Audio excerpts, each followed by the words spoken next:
Gotta be. Hello and welcome to a very special, I almost said cartoon commentary. I've been doing a lot of those on the channel lately, but this is a classic movie commentary. It's for a Carpenter classic, and I got the Carpenter band back together. Eric and Cameron joined me last time for Big Trouble in Little China. Very happy to have you guys on board for this one. Happy to be Hello. here. Always cool. Or always happy to be involved in anything John Carpenter related. Here, here. Thanks for Right having me. on. So get your Blu-ray queued up or wherever you're streaming this. We've skipped the Universal logo with the world spinning and all that stuff. The part we're paused on right now is it's a black screen. White text has just come up, so like 1 second. And says 4 seconds into my Blu-ray, but it says a Universal picture. That's where we're all paused. And here's your countdown: 3, 2, 1, play. When I say play, you press play. Ready? hmm 3, 2, 1, play. And this movie, I used to think Jaws was the most rewatchable movie of all time. I'm starting to feel like The Thing has absorbed Jaws and become the most rewatchable movie of all time, because I have seen this tons of times. All hail Ennio Morricone, by the way, hmm composer of the Dollars trilogy, Good, Bad, and the Ugly. But I watched this several times already in my life. I've seen it earlier this year. Then I got that McCready figure, and I felt like I got to watch it again just a few days ago. And now I'm watching it again with you guys, and I'm just as excited. Yeah, So, man, the rewatchability of this movie is off the charts. absolutely. So atmospheric. There's so much to take in. I will gladly watch this time and again. hmm I think I don't want to jump ahead, but I think the thing that intrigues me about most movies like this is, when there are things that have occurred already and they're kind of unraveling this mystery, and then it becomes part of their present. So just a really old school, just great movie. I mean, Mm. they don't make them like this anymore. And I just want to say they misspelled the great John Carpenter right there. They've Oh, it's inspired so many other movies. I mean, the Predator starts exactly like this. that's And true. the music, I just wanted to mention, it is scored by Ennio Morricone because Carpenter wanted to focus on everything else because he was basically doing everything else. I'm shocked he didn't appear in this as well. But it's amazing to me that he gets a brilliant composer like Ennio Morricone who basically imitates John Carpenter's music style. He doesn't go hmm all Ennio with it, but instead he just does a very sparse, bare, perfect score the way Carpenter would have. And that's an amazing practical effect of the title right there, lifted right off the hmm original version of The Thing.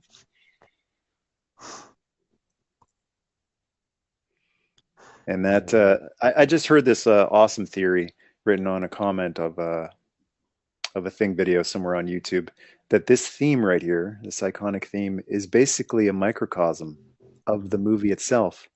It starts with a heartbeat, which is a human heartbeat. Then you hear the creepy Thing music coming in and absorbing and mimicking the heartbeat. So that's why you Huh. hear doom, doom, doom, doom, doom, doom. It's trying to imitate the heartbeat, doom, doom, doom, doom, doom.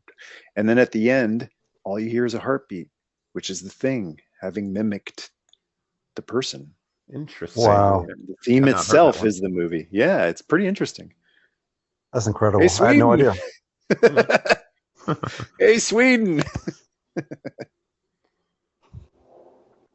Well, and this movie is such, and I think it's one of the things that at least makes it feel so different now is that it does take its time to set this up. It's kind of a slow burn movie till it gets going, and at least for the first, what quarter of it at least.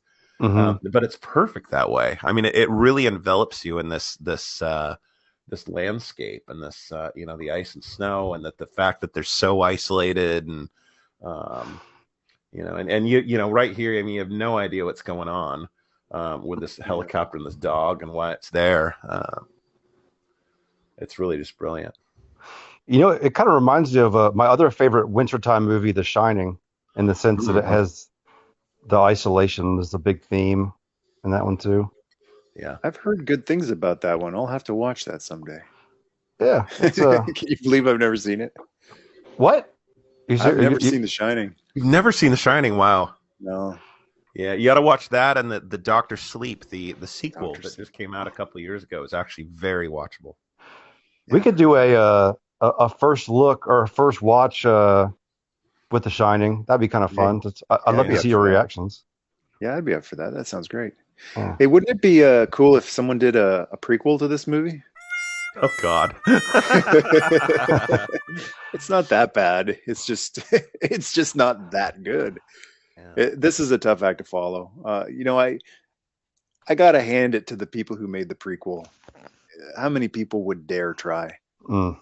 Well, the one thing I was pretty impressed with is how, and they kind of shoehorned it in, but Really? they did do fairly well at connecting it where it needed to.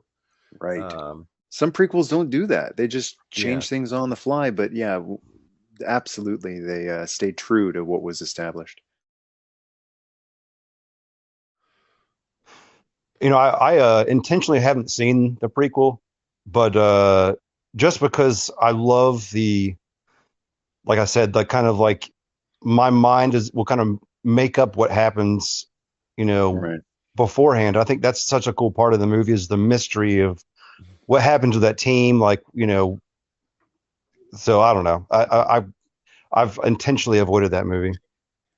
Might be a good call because I've done a few viewings where I watched them back to back, and the prequel, I think it's okay, but it completely demystifies the first half of this movie. Okay, yeah, that's the word. Yeah. I like to keep my thing mystified. McCready pouring the whiskey into the Oh computer yeah. is also can there's so much about this movie. I mean, we could do a 10-hour commentary on this movie, watch it in slow motion or something. But him pouring the drink into that is also kind of meta or foreshadowing because that's basically what McCready does the whole movie. He's playing chess, and at the end he pours some alcohol on something and blows it up. When you think about it, that's exactly what happens at the end. Well, it also kind of gives you a little bit of insight into his character and how he will win at all costs. I mean, here Right. he's losing the game, and so he takes the game out. Yeah, Hmm. I like that. So I just finished just today actually reading the short story this was based on, Who Goes There by John Campbell. And it was pretty cool. It's really Huh. short, so for people who aren't big on reading, you got to check it out. It's 100 pages. It is Nice. It- brisk. And there's okay. so much that's true. Like Carpenter really stayed very true to the book. Some stuff changed. No child's in the book, but there's a lot of the situations are right out of the book. Some of the lines are right out of the book. Hmm. Like it's really cool when McCready is doing the blood test and one of the lines is right out of the book. And you just get to get into the minds of people. And one thing I really wanted to mention during this commentary is like these days we love to really discuss and go over the minutia of these things, go really deep and speculate on what did this mean and what did that mean. This is probably one of the best movies ever to speculate. The book is all about that. And what's crazy is the book was written in the late 30s. So it Hmm. was Oh, doing that really?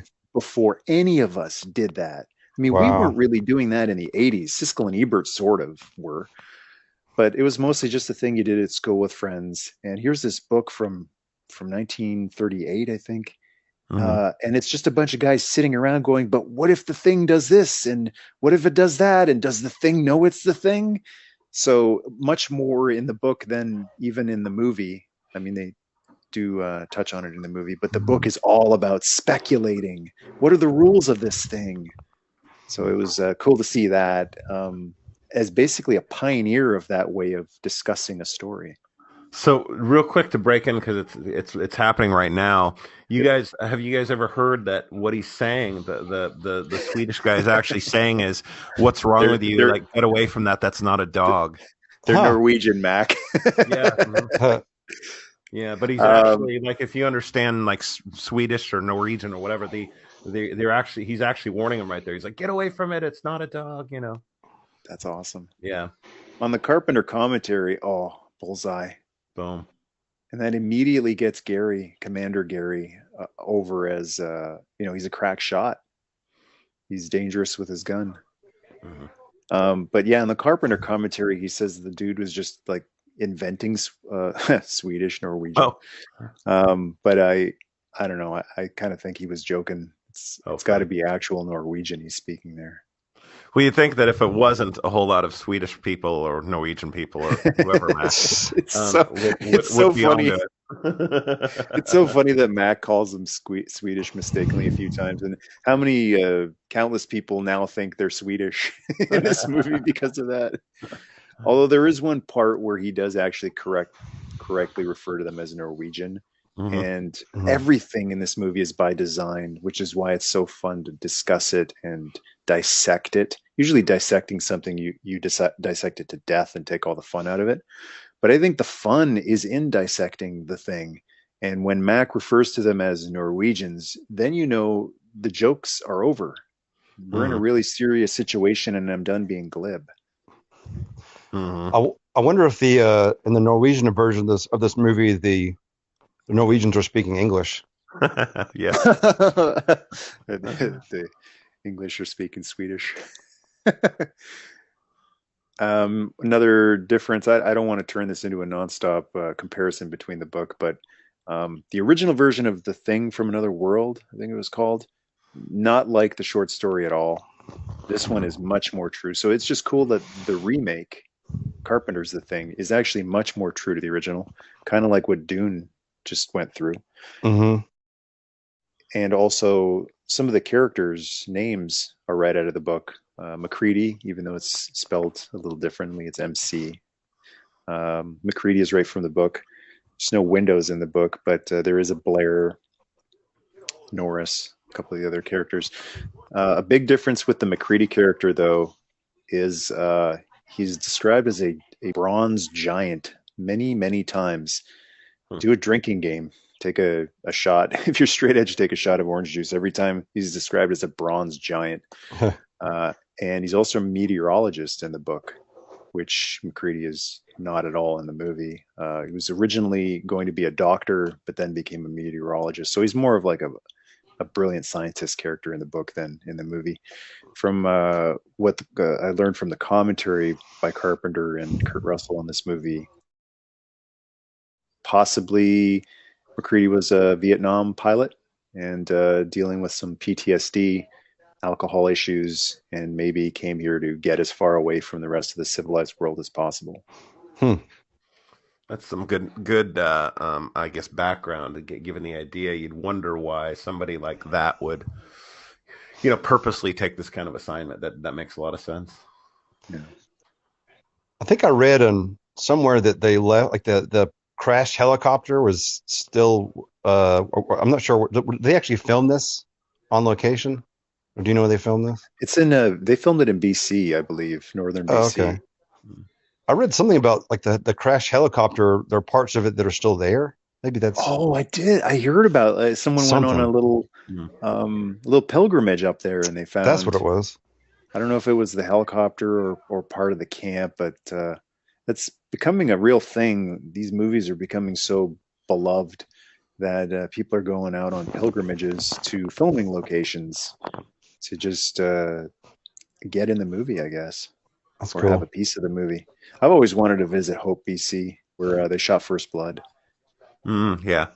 I watched that with my wife recently after not seeing it for a long time. That movie is like a 10 out of 10, just a masterpiece. Oh yeah, for sure. I mean, early 80s was a golden age of movies. This is 82.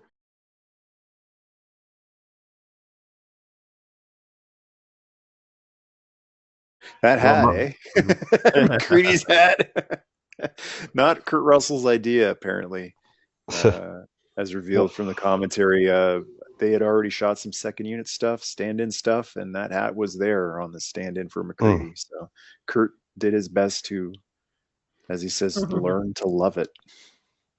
But it is ridiculous. And on the figure, which I just recently did a video on the NECA MacReady, the hat's there, and it's accurate. Fits the same. It's a scene about a hat. I'd love to say Kurt pulls it off, but I'd rather say Mm, I hope Kurt pulls it off. that's for the Seinfeld fans. That's akin to the urban sombrero, Yeah. which It makes no sense. What use does a hat like that have in Antarctica? It Well, it doesn't. just looks cool. yeah. That's the big Kinda. one, I guess, in movies, especially John Carpenter movies. That's the huge one. But it doesn't keep your ears warm. Doesn't keep the sun out of your eyes. There were those cool hats in Big Trouble. All the three storms had those really cool hats, Oh, those that's straw right. hats. That's right. They should have been wearing McCready hats, though. That's right. Bennings. Now that's a line. I mean, this movie's a masterpiece. But if we can change one line, can we change Bennings' disparaging superstition by Stevie Wonder? Right. That's I will say that is incorrect. That's a thing that needs to be fixed more than anything in the Star Wars movies. Here we have the first of the setting of the mystery and setting of the stage here, don't we? Oh yeah, I think you're right. Yeah, where the dog walks into the room and you see the silhouette. Is this the greatest on-camera acting dog you've ever seen? Isn't it? This is so unbelievably creepy. So the and as we all know, whoever's seen this movie, it gets worse. I watched this movie one time with a dog lover, who had to actually turn it off. Oh yeah, that I'm a big animal fan, and I love animals, a big animal lover, and that is the part that I'll sometimes just fast forward through. Yeah. When Yeah. I've seen it once, I don't need to see it again, but so I can relate, but I get through it. Yeah. Man, it's rough. She actually looked like she was going to throw up. Yeah. During that scene. Yeah. So the dog just walked in on who? Who do you guys Yeah. speculate that was? I'm thinking it's got to be either Palmer or Norris. Yeah, I think so. And that's what adds to the movie's infinite rewatchability, because you can watch scenes and then go, oh, is that guy the Thing at this point? Like later on when they go to the alien ship, is Norris already the Thing here or not? And it's Palmer who is actually there with them, I think. Or maybe it was Gary. But here's why this is a good reason to skip the prequel, because if you do, then this is all interesting. Right. Like what happened here? Exactly. This is one of my favorite scenes. They're just trying to figure this out. Well, it's one of those that, they've given more backstory, assuming I think that everyone's seen it. And I think in no way, shape, or form, if you were going to watch both of them, should you watch the sequel first. I think you still need to watch them in, release date order, not chronological order. It would definitely, if you haven't seen either of them, I would say if you watch them in chronological order, if you watch the new one first, it will desensitize you to the magnificence of the original. Mm. You'll be tired. I mean, Yeah. you'll see people killed by the Thing and running and screaming and action, and the second one might seem boring compared to the first one. Mm-hmm. And and that's not because it's boring. It's just because the first movie will put you kind of in a different mood. Mm-hmm. So this is, I don't know how you do a prequel to this. It was never meant to be action, and Right. it's an exciting movie. It's like the most exciting, slow-paced, slow-burn movie that I know of. Like I'm pumped sitting here watching this, and nothing has really happened yet, but it's the anticipation. It's the electricity that you can cut with a knife. Right. And that's all camera techniques, music, editing, acting. Did the prequel use a bunch of like CGI and whatnot? Oh yeah. For the Yeah. They originally were going to use practical effects. The guy, to his credit, wanted to do practical like the original. And then once it was in the can and done, the higher up saw it and went, this looks dated. This looks like an old movie. So let's get some CGI in there to update a bit. And, probably ruined it. Right. Well, I think that's one of those things. If you're going to make a prequel, you should probably stay in line with the same kind of techniques they use, because otherwise it's just going to seem odd, like you're saying, going from one to the other. Yeah. Well, that was the thing. I mean, even I think the Star Wars prequels made that big mistake. If you go back Hmm. and look at them, if in terms of how they actually look, Phantom Menace I think holds up a little bit better. But like Episode 2 and 3, I mean, they look like video games. Now, this is our first real look at something nightmarish in this movie. The guy getting shot in the eye is kind of gross, but it's not nightmarish. This looks like just a glimpse out of hell.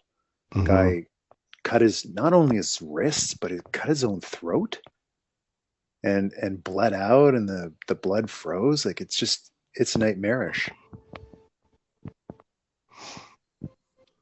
Yeah, a lot of movies have done this thing kind of where it's like they're exploring either like a base or like a ship of some sort, and I just like Aliens did the same. Hmm. Aliens, Yeah.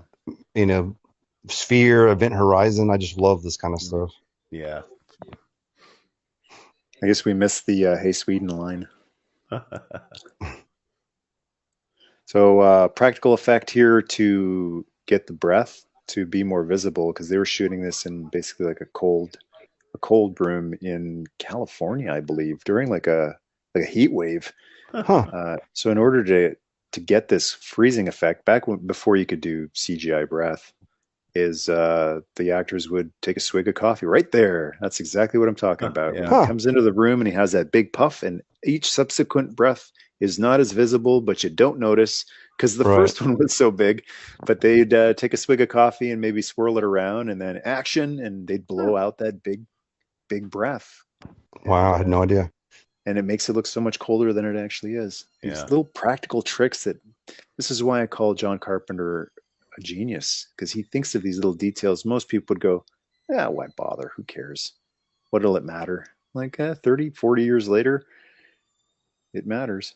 Hmm. Well, it's one of those things when you watch this. I mean, if you it's a soundstage, they filmed it on a soundstage, but it just looks so convincing with the snow and, like you said, the breath and the icicles everywhere, and it just there's no part of me while watching this that connects to the fact that this was filmed in Southern California in 100-degree heat. It looks so good. Brilliant acting from Kurt Russell here.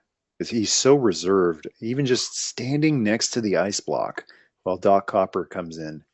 And Russell's not like giving him an eye roll or he's not trying to steal the scene, chew the scenery. He's just doing what an actor is supposed to do in a scene like that. And, he's been acting since he was a kid.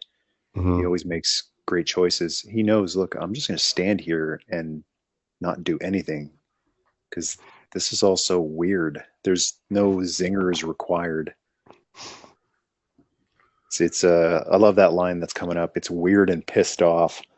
I also like how they chose not to show a big close up or detailed look at the body.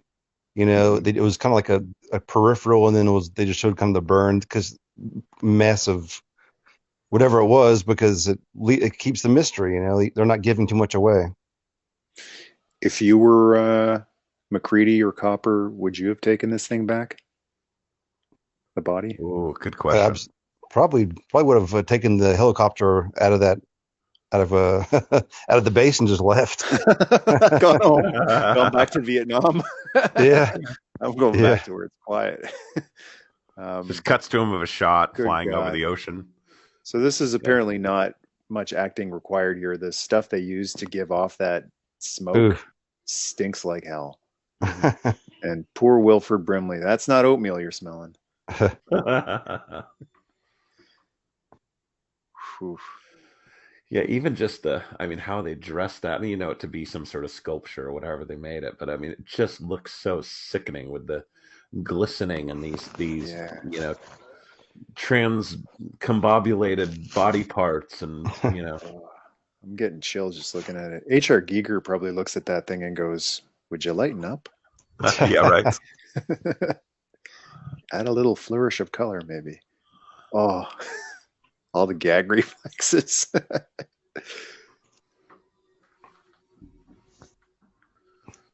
Again, Well, Russell is just man. I've seen some stuff, but what is this thing? it does. I mean, obviously, in any movie like this, they're building tension and there's poor decisions made. But to your earlier question, if I saw that somewhere, hey, let's bring it back with us, would not be my first thought. No. Be more like, I, does anybody have some jet fuel we can pour on this thing? yeah, yeah, exactly. That's one of the things I like about this movie. That being a horror movie, there's surprisingly few stupid decisions made. That, that's a hallmark of fun, bad horror movies is stupid decisions being made and people Yeah. dying because of them. But the guys in this movie are pretty smart, generally speaking. And all I can think is they're up here to study. They're up here to do research and learn. And so it's just kind of reflex to see something so out of the ordinary, plus like a mystery. And those guys going stir crazy, the Norwegians, it goes in line with, we got to find out more about this thing. Mhm. And really at this point, they had no reason to suspect it was alive. I mean, it Right. looks dead. Well, also maybe if I was, this is Antarctica, correct? When they're Yeah.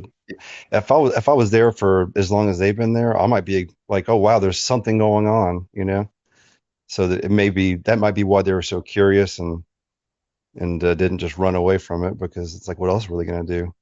I don't know.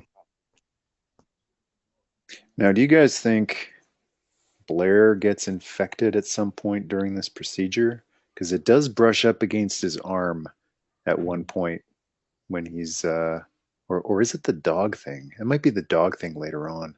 There's a point where he's doing an autopsy and it just ever so slightly brushes up against his arm, and also he sticks it with his pencil, and it's not clear whether he actually makes contact or not with the eraser of his pencil. But if he does, he puts the eraser up to his lip as he's thinking. Huh. Hmm. Well, and that's one of the other things is there's a big, if you want to talk about that demystification that can happen, I think that's one of the strong points about that movie is it's not exactly clear. It's like, how does this thing really take you over? Does all it need is like a couple of cells and some physical contact, or it's like, Yeah. does it absorb you? It is a little unclear exactly how that happens, and that's a good thing. I think it adds to that mystery. Yeah. Absolutely. Jump scare. One of the things I really like about this movie is how nothing is definitive. And, if someone comes and says 100% Childs is the thing at the end, or 100% they both are, or McCready is, I think they've missed the point of the movie because there's nothing about this movie that's 100%. The fun, the intrigue is the ambiguity. Everything is so ambiguous. Now you can be 75% sure about something, but I just don't think you can be 100% and really understand what the movie was trying to achieve.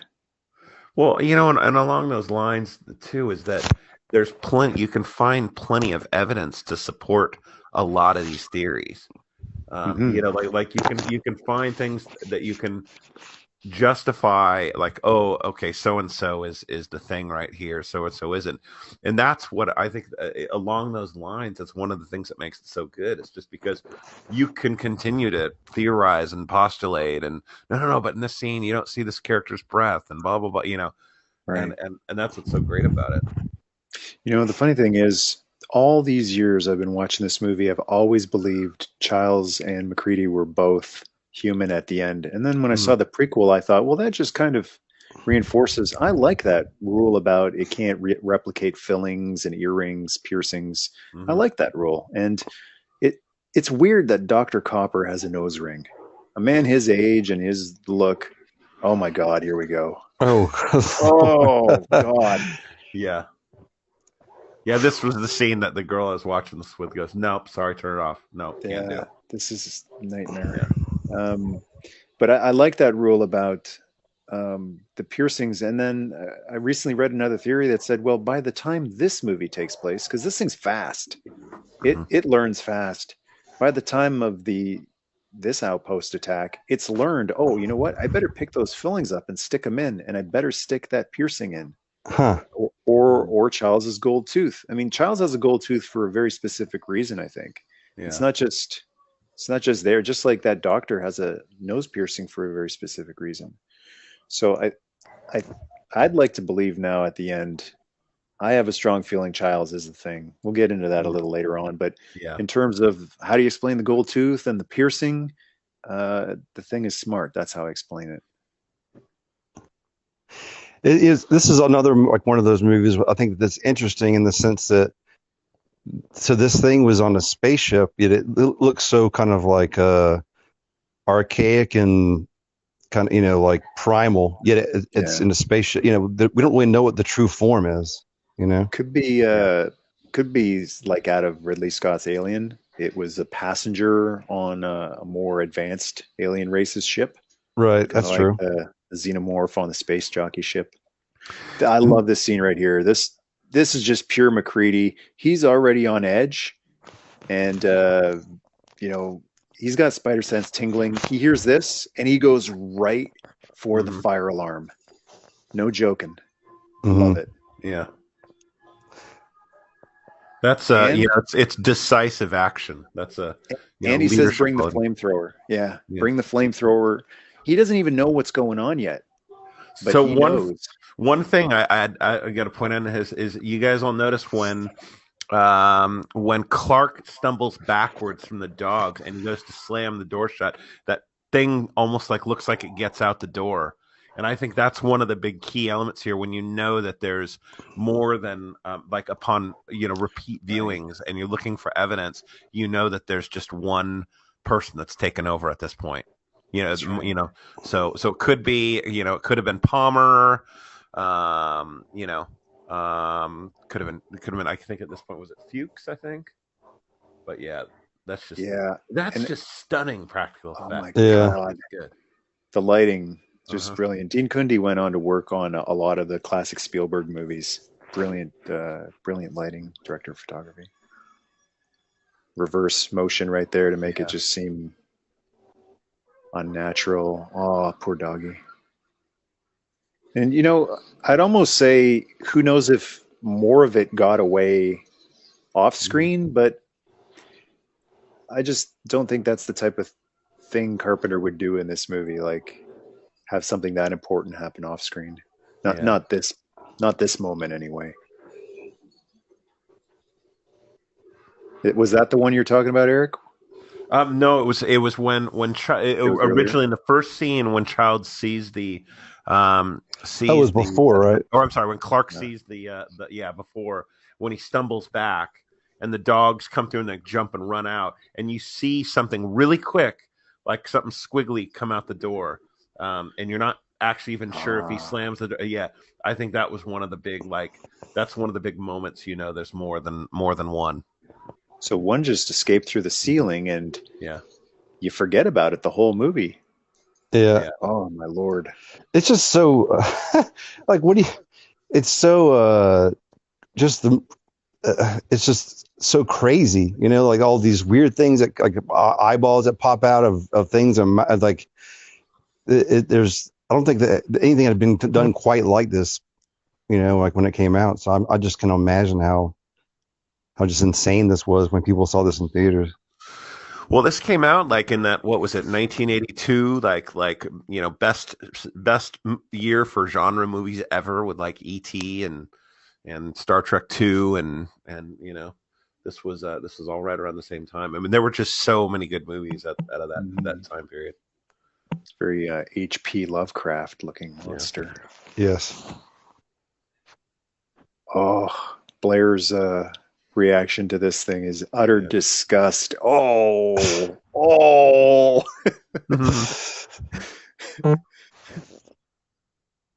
Just perfect. Do you think it's safe to say that his performance in this movie is better than the one in the Ewok TV movie? Depends on how grandfatherly you like your Wilford Brimley. This right here coming up, not in the first shot, maybe in the second or third one, when they cut back to him. Part of it brushes up against his right arm Hmm. when he reaches in there deep. It does make contact. So right there. Maybe nothing, or Hmm. maybe that's all it takes. Maybe Yeah. just inhaling around it. I'll tell you one thing about the book that was interesting that didn't make it into the movie. They find it in the book in its original form. No Swedes or Norwegians at all in the book. The Americans are the ones that find it. So that's been kind of condensed in the book. There's the pencil.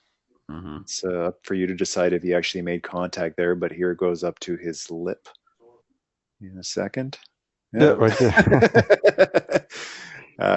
Carpenter's been asked about that, and he says that was a mistake. He wasn't really thinking what he was doing, but I don't know. Maybe Brimley did it on purpose. But in the book, the Americans find it, which is a big reason to read the book if you love the movie, because you get to actually experience like what those Norwegians, or something similar to what the Norwegians experienced finding it. They find it in its native form. It's blue with tentacles and three red eyes, and they sleep next to it because it is frozen in the ice, like in the movie. And Hmm. the guys who find it, they swear that like they're having nightmares over it, similar nightmares. And later on, they hypothesize that the reason they're all having nightmares is because this thing has an ability to project thoughts, or its thoughts leak. Not so much Huh. mind control, but like mind leaking. Like it's picking up on these ideas and thoughts that the thing is having. Because there's one part in the book where one of the guys says, I have a fear that it can take over a man and maybe look like him. And that's just preposterous. Like, that's a stretch. Why would you look at a weird blue blob and say this thing can mimic things? Where's that coming from? But if he slept next to it and the thing was thinking, I can't wait to mimic you, then it gets a little more intriguing. Well, it spins an interesting kind of perspective on the paranoia that they're all, because that could be sort of driving the paranoia as well. Yeah. Implanted thoughts. Now, isn't the I like the some of the footage they're watching? I'd heard once, and I don't know if this is true, that it's actually from the original movie, right? Is Oh, that I is don't that right? know. I don't Huh. know. Yeah, I'd heard that some of the footage of that they're watching is actually from the original, the thing from another world movie. As I've heard it. That'd be interesting. Yeah. The director of the original, when he watched the new one, he basically called it crap. He said it was a bunch of violent crap. Basically, was his opinion. He didn't think too highly of it, and that's just kind of funny because I've seen the original, and it's not Mhm. true to the book. Not in story, not in tone, not in anything. It's a big Mhm. vegetable running around killing people. Yeah. So I think Carpenter is the one that made the far superior version of Who Goes There. Oh, I also want to throw this out too. So the original short story is called Who Goes There. Just recently, a full book by John Campbell came out called Frozen Hell. Excuse me, Frozen Hell, which is a book written by the guy who wrote the short story. So it's like the full version of Who Oh Goes wow. There, and Interesting. it was discovered. It was never published before, but it was recently discovered, and they actually got it out there. So there's a huge full book sized version of the original story that inspired this movie. Hmm. Wow, that's pretty cool. Yeah, Frozen Hell. There's the alien ship.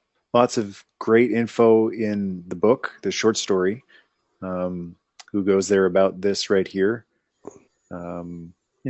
Stuff that isn't important to the story, but just if you like to theorize and wonder, more information about the ship. It's made of this really crazy material that they can't dent, they can't scratch. It's like indestructible. It's Hmm. made out of the stuff that Kit was made out of, basically. Unobtainium or something like that. Adamantium. Something like that. And there's a really interesting aspect in and I understand why all this stuff was cut out because it bogs the movie down. I think Carpenter made a perfect movie here, and what didn't need to be there was left out, and what did need to be there was definitely left in. But in the book, when the Americans discover the ship, they use thermite, just like the Norwegians did. They find it, a couple feet away from the ship, and the reason it's a few feet from the ship, this is totally left out of the movie, is this wind. There's this crazy, insane wind that just stops you dead in your tracks. And I guess it's subsided over millions of years, but at the time of the ship crash, that's what stopped the thing in its tracks when it escaped the ship. And so the guys who find it in the book almost perish because of this wind at this really weird, it doesn't look all that windy here at all, but in the book, it's just this insane wind that has them pinned down just because of this particular location and a plateau nearby. That was completely left out and didn't need to be there, quite honestly, but just interesting.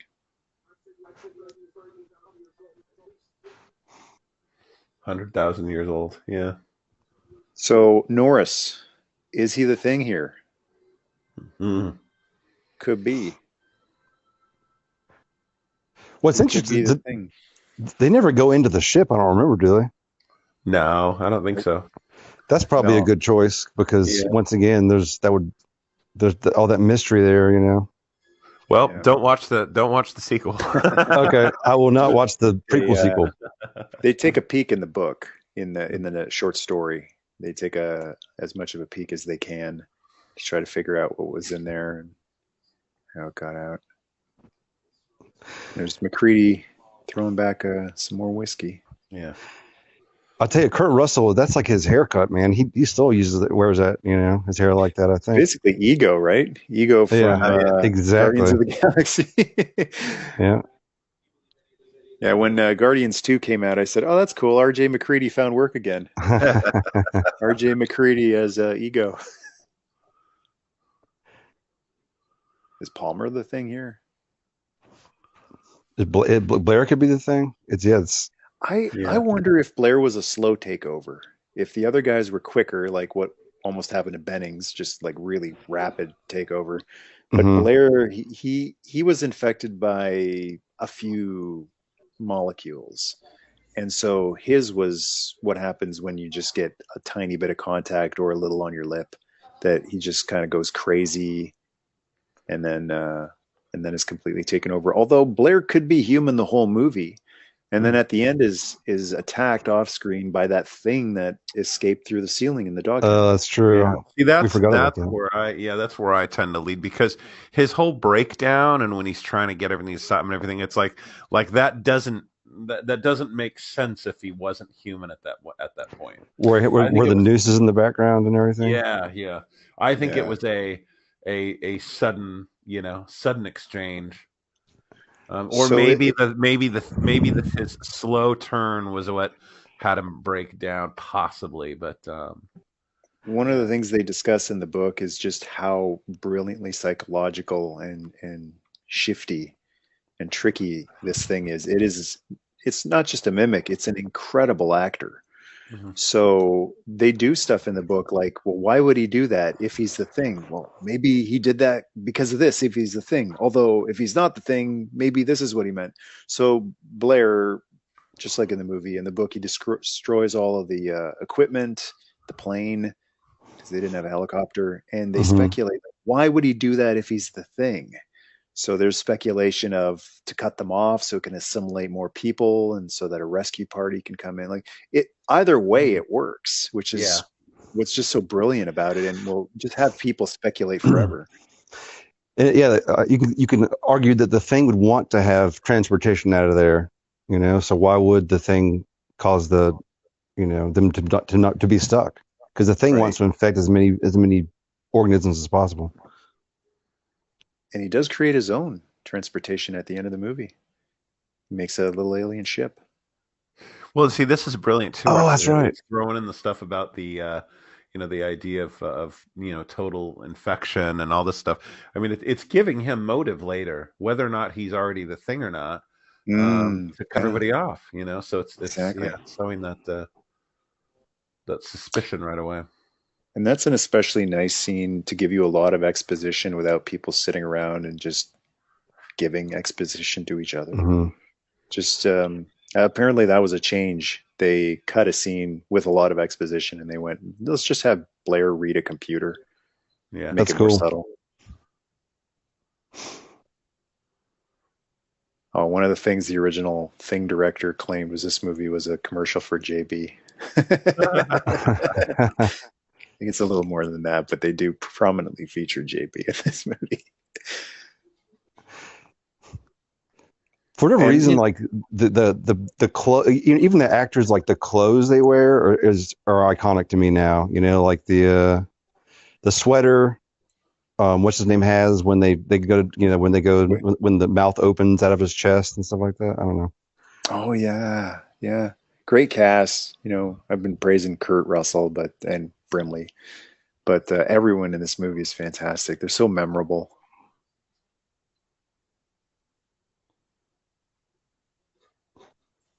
And it's really interesting to me how McCready takes the mantle of leadership gradually throughout the movie.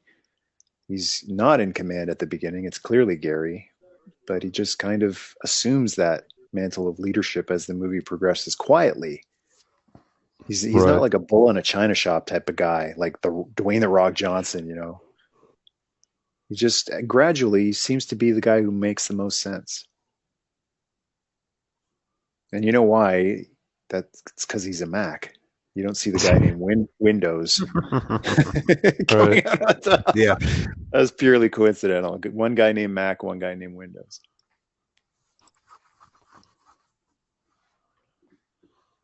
Oh boy.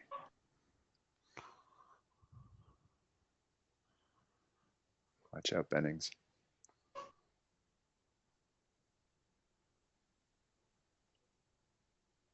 Just how much time passes?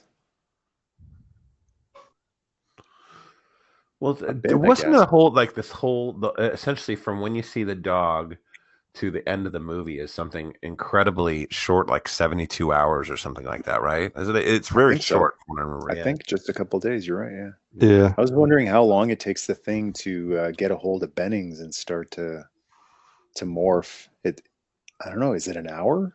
Like these guys couldn't have been out in this thing for very long.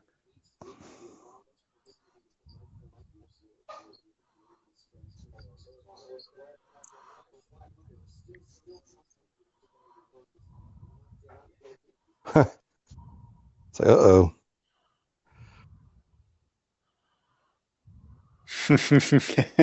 You don't get to be laconic anymore, sir. We're in some serious doo doo. I love Windows wearing the sunglasses inside. Kind of reminds me of Hyde from that '70s show.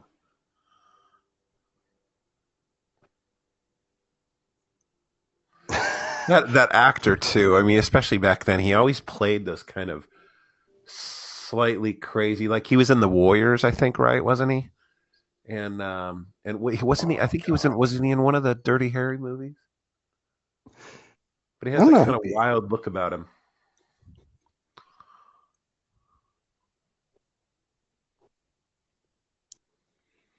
What's surprising to me is on this base where guys now know there's something running around that can imitate, that they would ever let each other out of It's your each other's site. sight. Yeah. Yeah. I Yeah, think the rule in the book is you're either with four people or you don't go anywhere, yeah, yeah, totally. which is why I now think that Childs is the thing because they leave him alone at the end of the movie. And I just think like that's one of the weird things that they do in the movie. And also, well, we'll get to it later on, but Childs running after something is totally out of character when you pay attention to how honestly kind of cowardly Childs is in the movie. Like, don't get me wrong, Keith David is a badass, but Keith David does not play a badass in this movie. He sounds like one, he looks like one, but he's actually not that brave in this movie.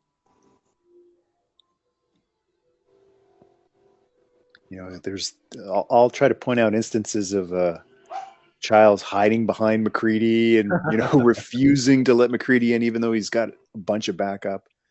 There goes Bennings. Kill it with fire. It's one of the things I love. Another one of the things I love about this movie so much, though, is what you were just talking about. It's like, why would you let anybody go alone? And I agree. And I think one of the things that makes it so great is the idea that you can sit through this movie thinking like, what would I do? You know, I love those kind of movies where it's like how would I respond in this situation, and it's so desperate or um, so treacherous or lonely or whatever that it does make you legitimately think like, oh, what would I do if I was there? And I think you're right. It's like, well, I wouldn't let anybody out of my sight, I think. Yeah.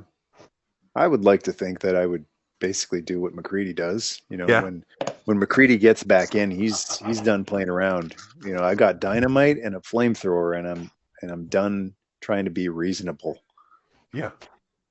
What's that line from Big Trouble in Little China? I think McCready can relate to Jack Burton. I'm a reasonable man, but I've just seen some unreasonable things. Classic.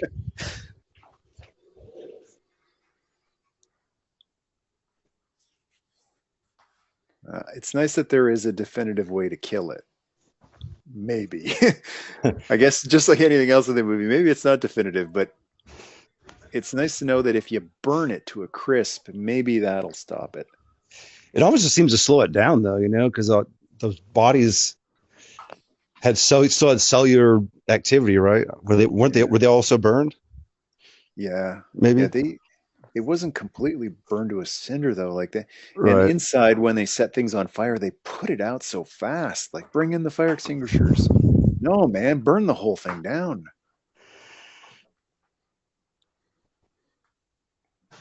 Because that's the only thing that, even that wasn't definitive. It just only lasted thousands or millions of years. Freezing it seems to be the only thing that worked. Yeah, everyone's wearing these big winter parkas, and McCready's got his cool leather bomber. Not exactly as warm as the other coats everyone's wearing, but it gives him kind of that Vietnam helicopter pilot look.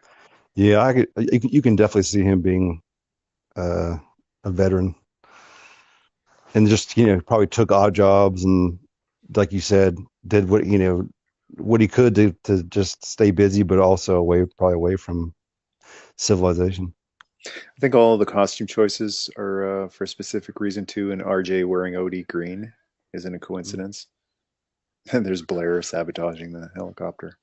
So McCready do you think wearing like a... You think What's Blair's human at this point? That's hard to say. I'm a little more sure about Childs being the thing at the end. Here, but Blair, I don't know. Like Eric said, it could go either way. He's trying to make sure no one escapes, or he's the thing and trying to make sure no one escapes. But Yeah. I think one of the things in the book that I think expound on Blair is he tries to kill everyone in the book. Like, he wants to kill everyone, which he has his flip out, and he, you know, tries to shoot him kind of half-heartedly. But Right. you know, like he wants to kill these guys whether they're the thing or not. You know, not just because I got to kill you because you're the thing, but I got to kill you because you're a potential host. Yeah. So I'm leaning towards respect, in that respect, he's human, right? Because he's trying to eliminate the potential hosts. Well, and the fact that it is so ambiguous too. I mean, just going back to that, that's, I think, what's so genius about this film. Yeah. See, the thing in the movie is he's not actually trying to kill them here. He's just saying, "Stay back." Now, Childs, when he comes back, I love how he crouches and hides behind McCready. If you, just like so many things in the movie, if you're not really paying attention, you don't notice just how not brave Childs actually is. Well, and here's the thing here is Here it is, Reddit. Oh, that's right. He's totally hiding behind McCready. And later on, when McCready points the gun in his face and tells him to back down, and you get that power struggle, and Childs completely backs down and lets them tie him up, because, like I said, he looks tough, but in this movie, that's not actually his character.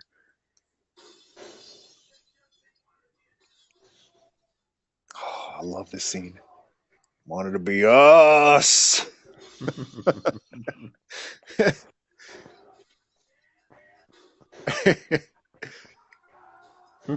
This is Wilford remembering all the bad movies he's had to do in his life.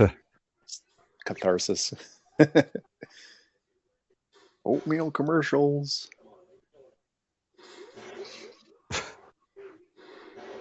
I love that he throws it. Cast me with some Ewoks, will you? I just know that he actually swung a real axe at Kurt Russell holding that table, and they both just said, "Let's just go for it. I'm sure we'll be fine." That's back when actors didn't overthink things to the nth degree. What could happen? What if something slips? And you know what? I'll swing the axe. You catch it with the table. Let's get it in one take, kid. And Kurt's kind of an old timer at this point too, even though he's in his 30s. Kurt's a guy at this point who's walking around going, "I've been in movies for 20 years." He was a veteran at this point, I guess. When he was a child actor, it's essentially right. Disney movies, yeah. Yeah, he'd been an actor for years and years at this point. Computer wore tennis shoes. The computer drank scotch. Well, and he really had. He owes his kind of resurgence and his sort of return to Carpenter, if I'm not mistaken, right? Elvis, yeah. They did that TV movie Elvis, and then Escape from New York, and this was their trilogy. Man, they've done a lot of movies together. Then there was Big Trouble, and then there was Escape from L.A. Yeah. It's too bad they never did anything again after Escape from L.A. But I kind of feel like they sat. What's that? They were the rumor I'd heard is that they were doing going to do Escape from the U.S. basically, and then they had planned like Escape from Earth. It was just like they sort of progress again and again. Yeah, I imagine them sitting down after the box office and critical reviews of Escape from L.A. and they said, we love working together, but we should never work together again. We've made 2 dimes working together. It's a shame too, because really, if you go back and watch Escape from L.A., it was a pretty genius movie. They were more or less satirizing the first one, and it was they were satirizing like life in Los Angeles, and there were so many like L.A. tropes and stereotypes that they play on in that movie that were just fantastic, and they just I think they just didn't sell it quite enough. I think people were thinking it was going to be this serious movie and went in disappointed that it wasn't more or less a remake of the first one, Escape from New York. But yeah, it's going back, and I would challenge anybody to rewatch it with their current set of eyes. I think it's better than people remember. Challenge accepted. That's one we'll have to do on a future commentary. Yeah. So everything people wear in this movie matters, and Childs wears a dark navy jacket the whole movie. There's a theory that at the very end, final scene, he comes in with a tan jacket. Why would he change his jacket, for the final scene, unless the thing tore through him? That particular theory, just having recently watched this movie and taken a really close, hard look at that jacket, I can't say definitively it's a tan jacket he's wearing in the final scene, because there's scenes where RJ has been out for a long time and he comes in wearing a white jacket. Like, these jackets look white when they first come in. So Child's being outside for a long period of time. It might be the blue jacket that's just frosted. I think he's the thing for other reasons, but as far as the jacket goes, I'm not sure about the jacket. I don't think that's definitive. Yeah. Blood's been compromised since Windows dropped the keys earlier in the movie. So anyone could have picked them up while he was going to get help. I didn't notice that. The only thing that doesn't really line up, and I think Carpenter admits to it, he says it wouldn't be leaking out dramatically like that. Because it'd be so, well, I don't know. It would have been so long ago. It would be like kind of coagulated more, you mean? Just kind of, or done leaking, but he wanted the dramatic effect of someone just sabotaged it. So he kind of hated it. The whole blood thing, I'm speaking like kind of semi-scientifically. The blood doesn't actually last that long. That's why when you blood, like straight up, just if you are donating blood, it doesn't last for very long at all. It's when they do the plasma from the blood, that's what will last long. But actual blood, it's not going to last for a month in a freezer or anything like that. It's yeah. Here we got the paranoia kicking in. This is what's really brilliant about this movie. It's not just about a monster picking guys off one at a time and being scary and it'll kill you. Mm-hmm. The real specialness of this movie is the distrust that all the characters have for each other. That's like the monster, the Twilight episode, monsters. I think the monsters on Maple Street, and it's like they all, who's the alien? Who's the alien? Similar thing, they all kind of just turn on each other and then turn on the kid, and everybody's fighting. Yeah, that's a genius episode of that. Gary holding the gun on windows here is so much more dangerous to me than just warning a guy, I'll shoot you, because of that kill shot he had earlier in the movie. Bullseyed a guy right through the eye, which means Gary is, like his leadership style or not, the guy is a bullseye. And Windows should be very concerned. And everyone should be, that this guy is holding a pistol. And that's really cool that he just decides, I shouldn't be the one in charge. Yeah. Since the key thing. Similar thing in the book happens with a test being sabotaged, and it can only be one of two people, the doctor or Gary. A few things are changed in the book for people who are interested in reading the book. Just because you've seen the movie doesn't mean you know exactly what will happen in the book. A couple of people who are the thing aren't the thing in the book, and vice versa. So you'll get to experience something fresh and different as well.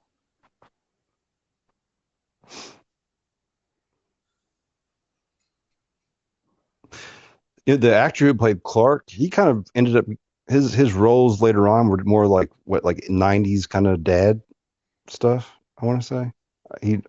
He's always been that guy with the beard. I can't remember what his name is, but I think I recognized him when I first saw this movie. Reminds me of Tim Allen's neighbor on Tool Time. Howdy, neighbor.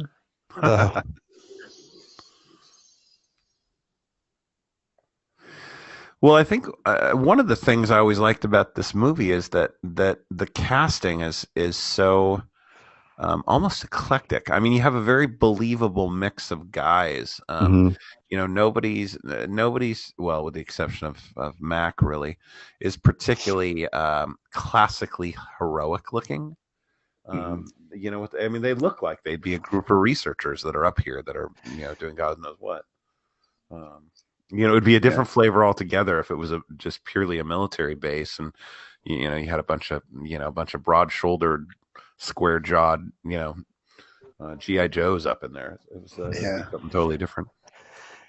Also, to that point, that I kind of think about this quite often, is nowadays I feel like all the movies aren't quite as believable because the popular actors are all really good looking. Like there aren't as many like Michael Keatons out there, people that are just kind of quirky, or the Steve Buscemi's. This is, I don't know, a lot of this era stuff just seems a lot more believable in general, like just with the casting. Yeah, I totally agree. There is this kind of thing. It's like and I would, even in TV, I think especially, it's kind of one of those like, hey, there's another pretty person. You don't tend to see just regular Joes, I think, or at least not many of them. It's a funny thing about this movie. There's nothing pretty about it, even though like the movie itself is pretty. It's beautiful cinematography.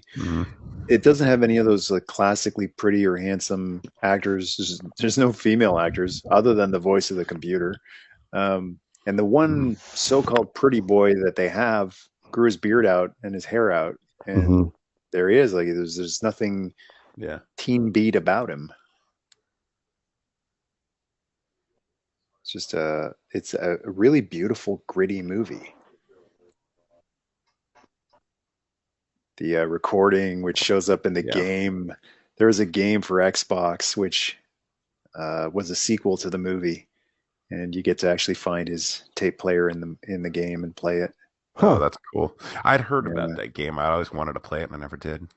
It's interesting. They incorporated the paranoia and distrust in it. You walk Mhm. around with a team, and your team can freak out. So you have to Mhm. do certain things to reassure them, either give them a weapon or even an adrenaline shot if they get too crazy. And sometimes they'll just thing out on you. Like Mhm. you won't even realize they've been the thing for a while, and it's the thing. It's an older game now, dated, but I thought it was pretty interesting, especially the part where you go right to the spot of the first movie. You go to this outpost Huh. and you That's cool. see someone sitting there frozen, and it's quite interesting. It's interesting who's sitting there frozen, and it's interesting who's not sitting there. Oh, that's interesting. Yeah. Talking that kind of game angle on this, that would be something that I'd love to see again.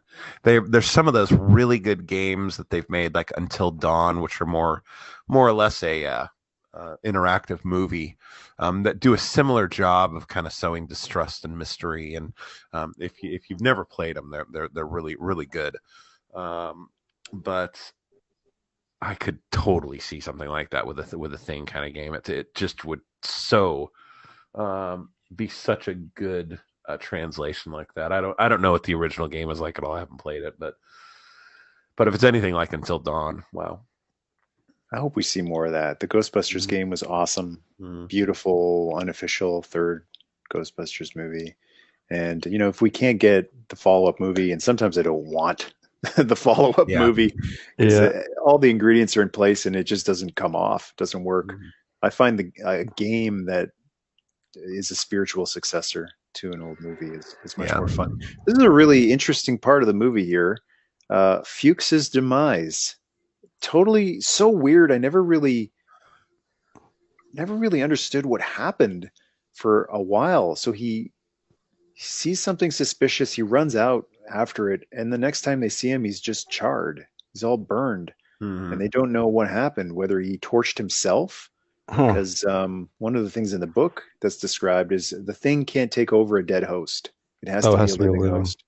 So if they decided to go with that, then did he torch himself? Oh, and planting seeds of distrust here, R.J. McCready. Did he torch himself? Like that's one of the things I really wish we could have gotten more insight into what happened to Fuchs. Because that's it for him. I mean, done. Didn't even get a screaming demise.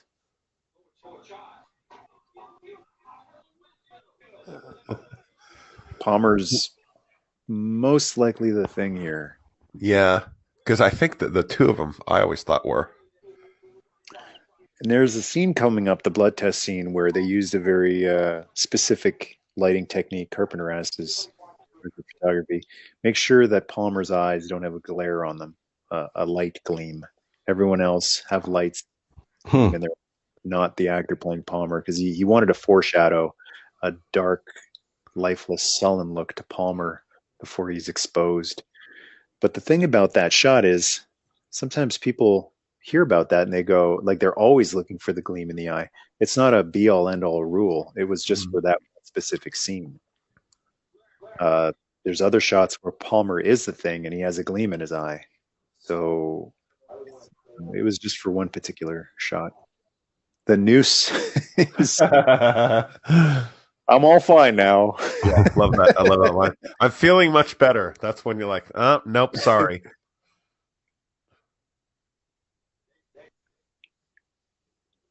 He's got to be the thing here. Or is he just that nuts? Could still be human, but if he is, he's insane. Yeah. So far gone, it really doesn't matter either way. Yeah, yeah. Being human doesn't mean much anymore for this guy.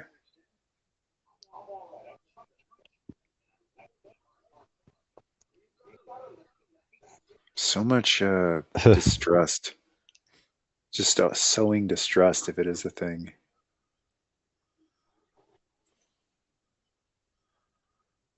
Yeah, they just stumble upon Fuchs's body here, and it's already covered mostly with snow. Huh.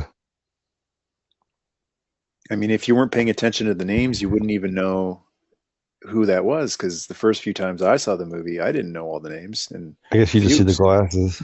yeah, I was like, who's Fuchs? It's kind of like when you first see Aliens, although everybody's last name, it's hard to keep track of who's who. Right. Poor Gary. Everyone has a cool name in this movie except Gary. And it is actually his last name. It's spelled Garry, as in a last name, not first name Gary. Or why? But it just sounds like a first name. So it's like you get cool names like McCready, Childs, Blair, and Gary. Gary. And my mom's maiden name is Blair. That's a fun fact about me. Fun fact. Did she like oatmeal? Uh, Well, maybe Blair didn't like oatmeal either. Just Quaker Oats. yeah. Quaker Oats, right? Quaker oatmeal.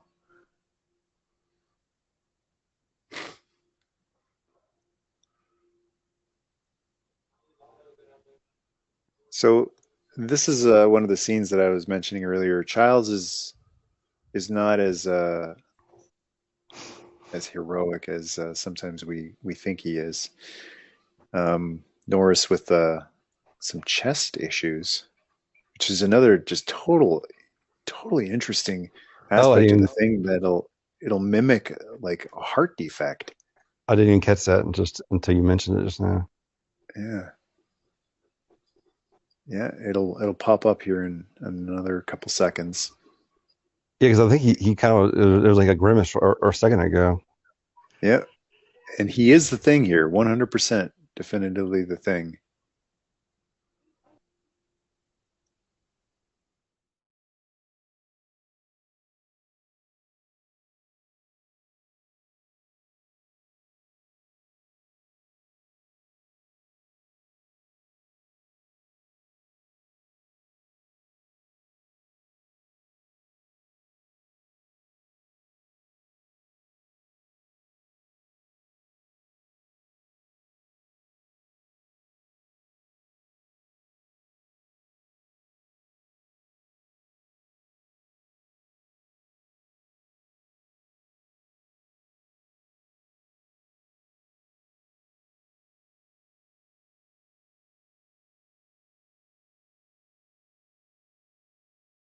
Cut him loose. Look how cool Childs looks. He looks so cool.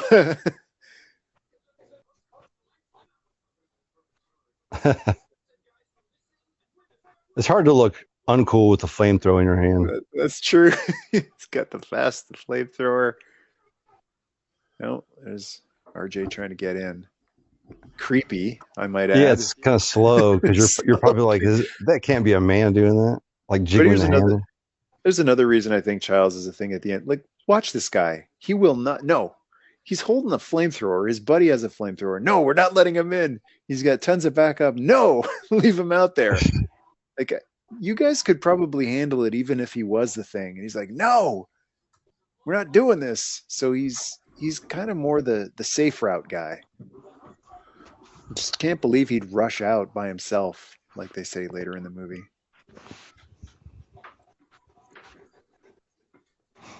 There are a lot of axes in this movie.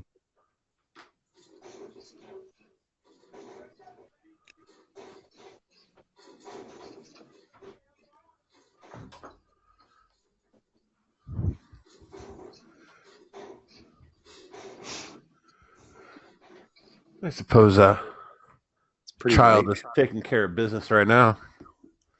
Yeah.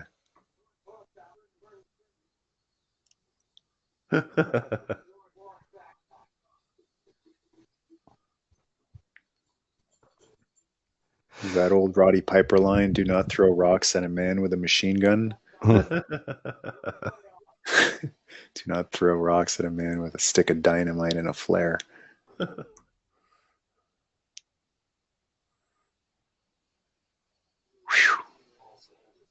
I love that line.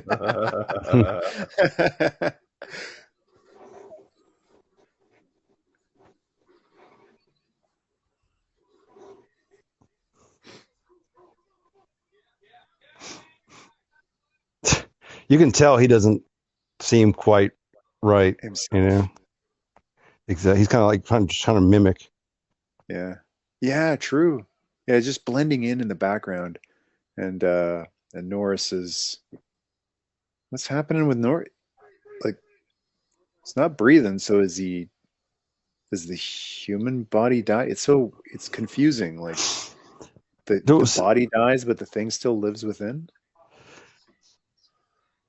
So does the thing mimic, or does it just take over the body, or is it kind of a mix of both? That's the thing. It's kind of confusing. It is. There's not really like a There's not really like a I don't know Oh, here we go. This part is just blew my mind when I first saw it. I know people. I've watched this with people that legitimately screamed. Yeah, it's so unexpected. Yeah. They do say in the book, if the thing is 90 pounds and it takes over an 85-pound dog, there's 5 pounds of thing left over. So it takes over what's there. Oh, okay. So that's like a 5 pounds of thing can take over a 100,000-pound whale or something over time. Yeah. But that's one interpretation in the book. Oh my God. Oh, you guys ready? This is. Oh my God! The horror. And for one split second, Jesus. You see they brought in an actor who didn't have arms, and they put a mask. Okay. They put a mask on him to make him look like the Doctor actor, and just for a second, had him just standing there with missing arms. Oh my Lord! Ahead. Oh God! The Norris monster. So bad. Oh Lord! I mean, it's bad in like the best way possible. Yeah. It's a nightmare. CGI can't touch this. No. The realness of it, the way it moves, the weight to it. Because it's real. That's the thing. It's just a lost art form. There's been some great CGI, but it doesn't have weight. Like this is just. And I love this. I love Palmer's line up here. Which is interesting because he's the thing. Yeah. Yeah, that's one of the things that almost doesn't make sense, but yes, indeed.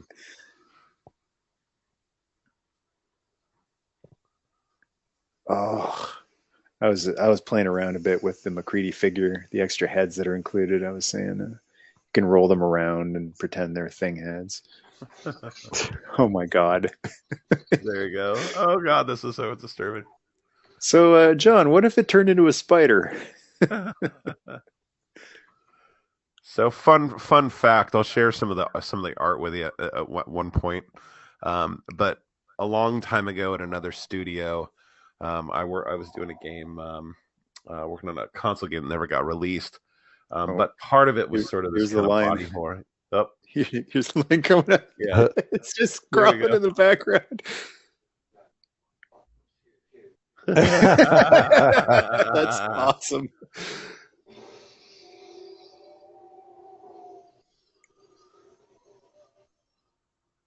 As you were saying. Yeah, but I took a lot of inspiration when I was designing some of the monstrosities and stuff that were in this particular game, and I came up with a variation because that image was one of the reference I gathered, and I did something similar but full body. I'll share it with you sometime. What era are we talking? Era of console? It was actually going to be a PS4 game.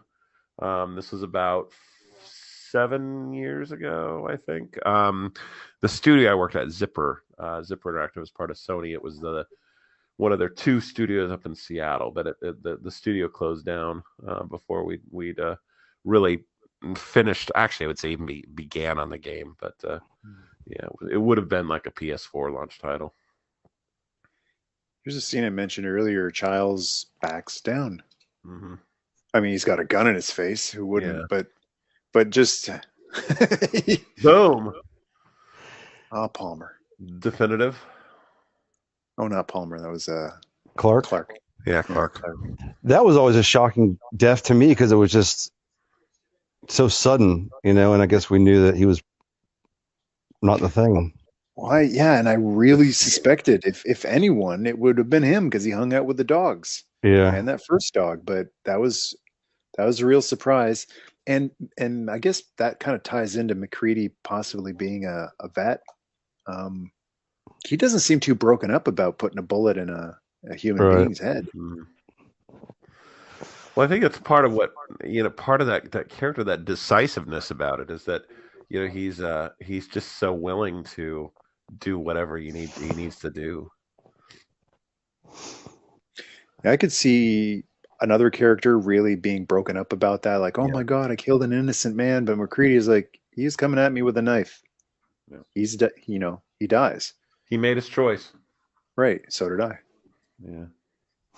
So this is the scene with the lighting in the eyes you were talking about. Yeah. So Hmm. Palmer won't have that little white Right. dot gleam in his eyes. I had never noticed that before. Yeah, it's a really cool effect, but I believe Ugh. it's, oh my God, does it have to be so big? um, I just wondered that actually before I finished the book. Why is the cut so Yeah. brutally big? But in the book, they decide that it needs to be a substantial, like, it can't just, maybe one drop will work, but it seems to make sense that a bigger piece of the thing would work better. So a big cut. Uh, Windows's disinfecting of the knife is ridiculous. Just wiping it on his leg. Do you guys think, my wife brought up a good point after we just watched this movie. Do you think they're infecting each other by using this knife and not properly disinfecting it? Because in the book they actually Yeah. burn it. They use alcohol and burn it. Yeah, it's a good question. I mean, that's one of those things that could have been very cleverly intentional by Carpenter too. Is that, it's like because they don't really know the biology, or I don't know if you could call it epidemiology, of whatever this life form is. So it's like, is that all it needs? It's Yeah. It yeah. could go either way. It could be a cell, or that could just be ridiculous. Like, Well, no, that shot just of showed Palmer. him with his he had no twinkle in his eyes. Right. Yeah. Yeah. I just noticed that.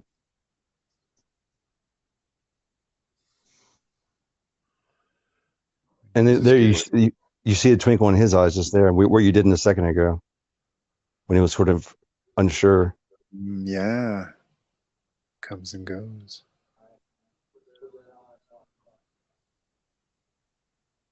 Windows kind of We got some reminds me of twinkle. Yeah. John C. Riley. Okay. Want to use the thing for sure. John C. Riley, kind of like a human Muppet. That's right out of the book. I love seeing lines that are just right out of the book, and Carpenter stayed true to a book that was decades and decades old at the time. Yeah. I'll show you what I already know.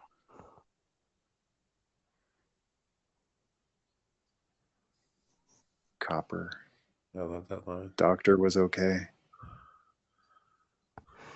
He's gonna feel bad about Clark by a little bit here. He's like, please be the thing, please be the thing, please be the thing.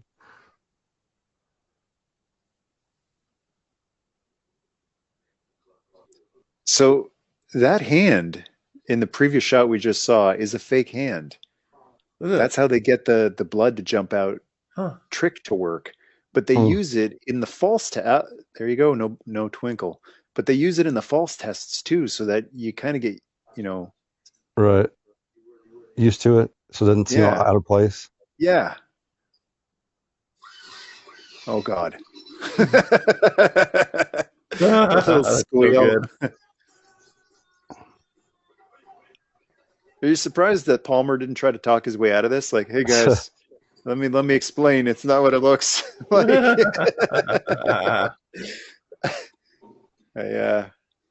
It's just something I ate. So bad reaction to peanuts. Oh God. I would not want to be next to him. Yeah. It's hay fever season. That's all. Oh, Windows. Uh-oh. You had one job. I honestly can't feel too bad for Windows here because Because he had one job. Yeah. Cover him He with a just flamethrower. That's all he you just needed to do. he wasn't up for the job. He's been kind of cracked up for a while now. Hmm. Wrong guy to should have tested Childs like right off the bat and given him the flamethrower.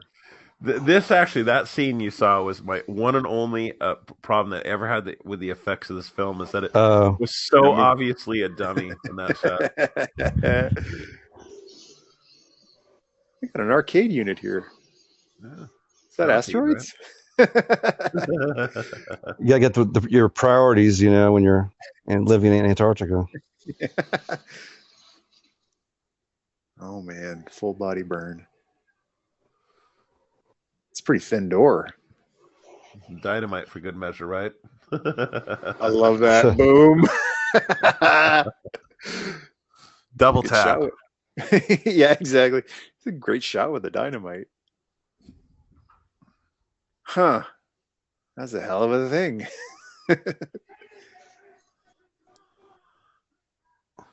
Yeah.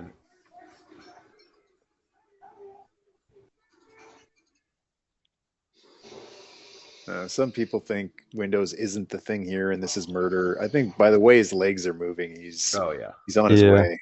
And he's not It's, screaming, Yeah, it's he's too far gone.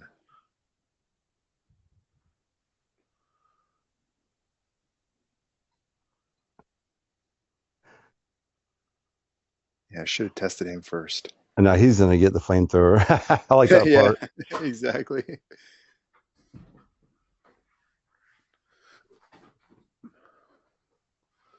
I just love how they don't know for sure if they are the thing or not. The thing is a great actor.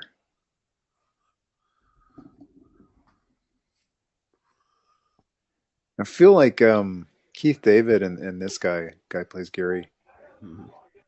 Maybe we're trying to have a little competition to see who could be angrier about finally being cut loose. I think Gary wins. Well, this is one of my other favorite lines of the whole movie right up here. This has got to be the funniest line in the whole movie. Absolutely. The stewing. The stewing.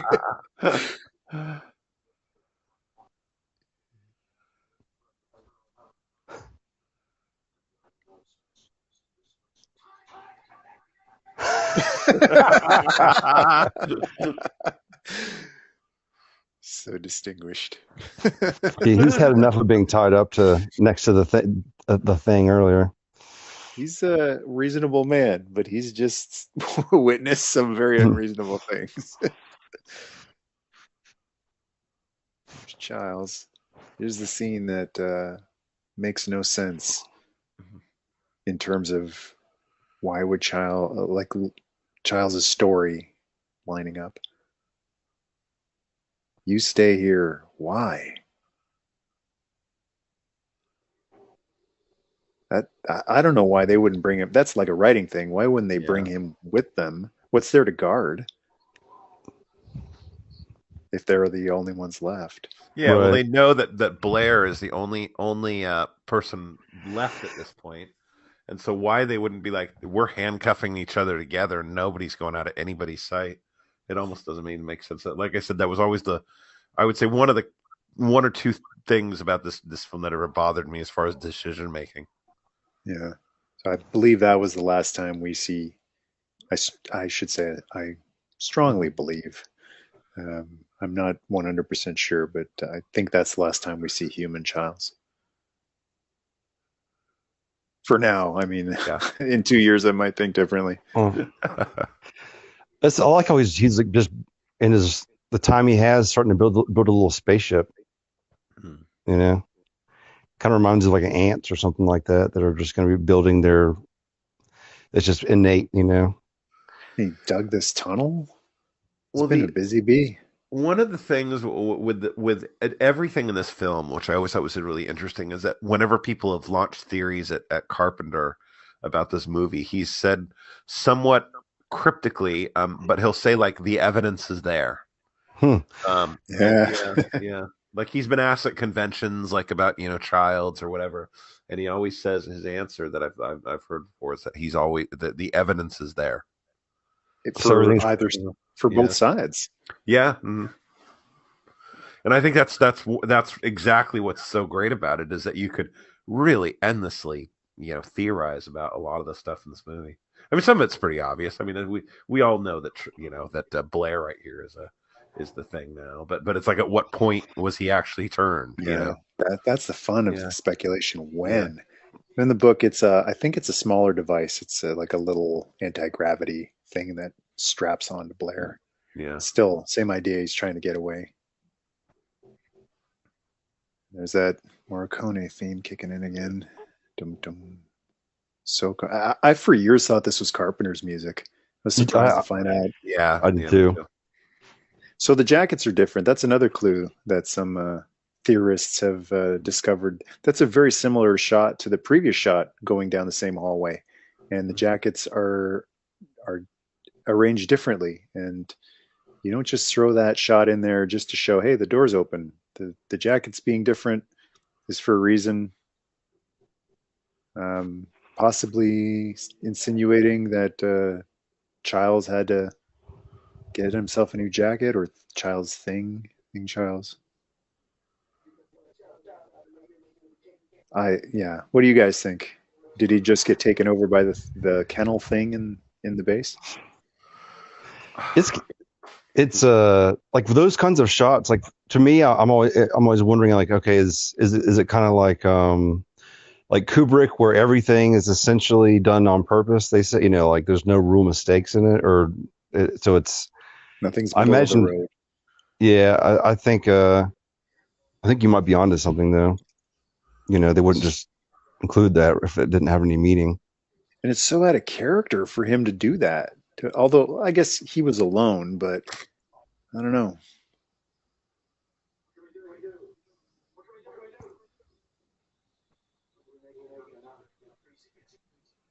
McCready's made his peace here. We're not getting out of here alive. Yeah. He's Billy in Predator. We're all going to die. Right. That's one of my favorite scenes in Predator. Yeah. When that realizes and he takes, the knife. Yep. Last stand. And, it's cool that the music it's got that same type of steely resolve. Like, we're not going for like a big monster battle here to save the day. We're just going to take it out and sacrifice ourselves doing that.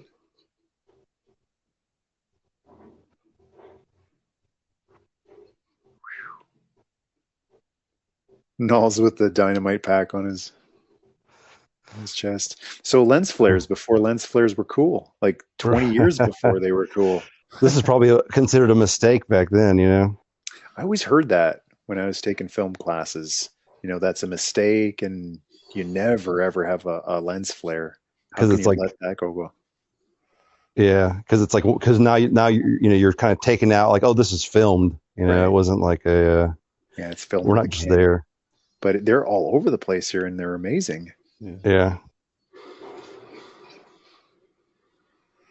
Well, I guess it's a proof it was shot anamorphic, right? Mm-hmm. What does that mean? What does anamorphic mean when it comes to film? It's that it's shot in like 4:3 35 millimeter aspect ratio, and then it's essentially stretched out widescreen.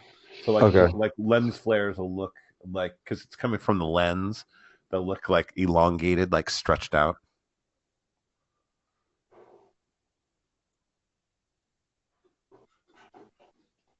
Yeah, it was wrong until someone watched it. Someone did it, didn't care, and people went, "Hey, that's actually really cool." And then everyone started doing it. Became a stylistic sort of choice. What's fun? We're talking about the film music. I kind of forget this. I actually went to graduate school for film music composition. Oh, really? Yeah. Obviously, I haven't really used it, but you didn't use it in Atmo Weapon? Well, I mean, I didn't use it to actually have a career in it, because I don't think many people, at least back in the day, nobody went to film. There was no film music program per se. They just did it, and it kind of just like people just kind of got into it. by chance, like, but like Danny Elfman, for example, it's a good example. Is But it like dripping? I see like water dripping there. I don't think that's a lighting effect. or is that because this is everything melting kind of? Yeah, that's probably it. Yeah. And then there were 3. Well, 4 if you believe Childs is still human.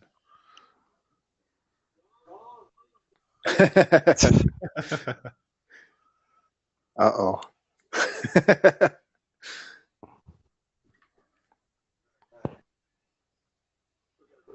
It's amazing how many times I can watch this movie and not remember who's at the end other than McCready. Like, I never start the movie and go, oh yeah, Gary, he's one of the survivors. Right. Or lasts right up until the end. And I remember seeing an interview with Keith David saying, I read the script and I was really surprised, that Childs lasts right up into the end. Because back at that time, the African American never made it to the end. Right. So here's the script with, I'm at the very end, and Knowles is right at the end there too. So that's another thing Carpenter didn't care about, the common things being done in movies. Right. He wanted to do things a little differently.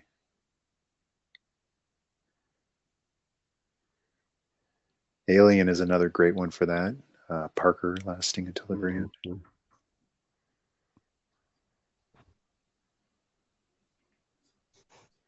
Oh no.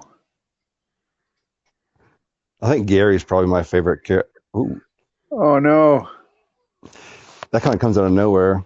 And this is a shot I really appreciate. Well, I mean, this is horrifying, but I appreciate that it's in the movie that we definitively get to see the fate of poor Gary, as awful as it is. That it's clear Blair is the thing, Gary is dead. After seeing Fuchs ambiguously killed and Childs, who knows what his fate is. Oh, it's and his hand is like melded with his face. He's merged to him. So I'm glad they just included one of those so that not every death in this movie, or so that a death of a final character isn't ambiguous. Right. A little bit of closure there. I do appreciate how a lot of it was like off screen just to build that tension, but yeah, without giving a whole lot away. But at the end, we've seen the thing, in many different forms. So it was about time kind of see that part.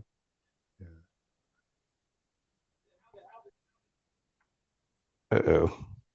Don't separate. Stop splitting up. There's a theory at the end that McCready gives Childs a Molotov cocktail and he drinks it, and because he doesn't have a reaction to it, he must be the thing because it's interesting. Have not heard that one before. I thought I'd heard them all. I think that's been pretty definitively debunked because the Molotov cocktails blow up here. He goes back to his cabin to get a bottle of JB. It's possible he swapped it out with gas if he found some gas, but it's just the theory works if he runs out of here with a Molotov cocktail, but he doesn't. Right. Yeah. There's a little bit of a little bit of a time jump after the explosion where he goes off screen back to his cabin. And again, this just looks so good. I mean, especially considering the day. There's those tentacles. Oh, Lord. Yeah. So, huge effort to make this movie. It sounds like they were under the gun to finish it. And it was like a we got to just finish this thing. And hence the Kurt Russell final one-liner. It's not anything very clever, but it works. And I think upon repeated viewings, it's the perfect line. It doesn't really get old like a John McClane line. Huh. And he just came up with it right on the spot. Mm-hmm.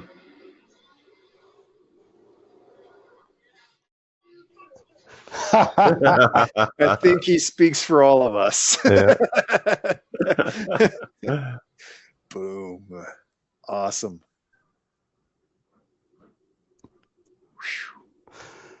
Kind of like the I mean, not completely obviously because it wasn't like an atomic thing, but like almost like the Predator at the very end where everything blows up. That's a good, I didn't make that connection. That's true. And then he's essentially there to either get rescued or not get rescued. In this case, not get rescued, but I think Predator heavily was inspired by this movie.